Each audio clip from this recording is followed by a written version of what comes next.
الحمد لله وكفى والصلاة والسلام على رسوله المصطفى.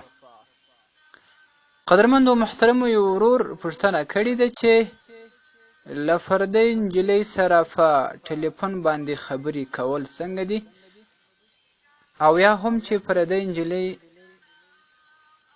د چا دوکان ته ورسي نو د هغه سره چې خبرې کوي د سودا یا اخیستلو په باره کې دا څنګه دي، او یا هم دغه حکم د ښځو دپاره چې ښځې د پردیو خلکو سره خبرې کوي.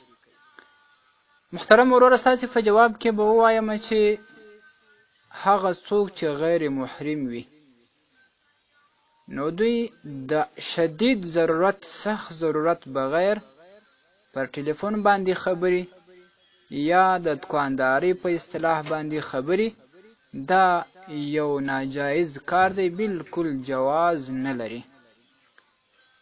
او کتاب الفتاوا په 6 جلد کې لیکلي دي چې د دې څخه ځان ساتل لازمي څه چې بالکل واجب دی.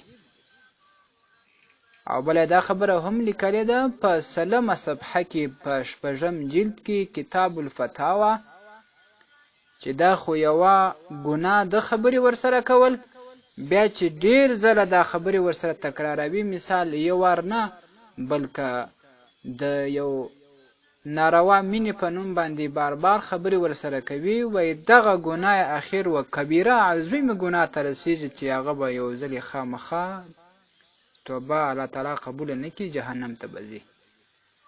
او په دغه صورت کې که یو ځل یا 2 ځله د ضرورت شدیده پر اساس په بنا خبرې وسي، پروا نه لري. او که هسې فالتو د ناروا، د حرامې، د منحوسې مینې په نوم باندې خبرې ورسره کیږي، او یا هم دوکانونو ته راځي بغیر د اشد ضرورت خبرې کوي پردی نارینه او پردی نجلۍ سره، دا بالکل ګناه ده. او دغه ګناه چې څو ځله تکرار کړي دا لویه ګناه ځینې جوړیږي، عظیمه ګناه ځینې جوړیږي چې الله تعالی ته توبه ونه باسي او بخښنه ونه غواړي، الله تعالی به یې معاف نه کړي او د دغه ځای به بیا جهنم وي. کتاب الفتاوا جلد 6 صفحه 30. والسلام علیکم ورحمة الله وبرکاته.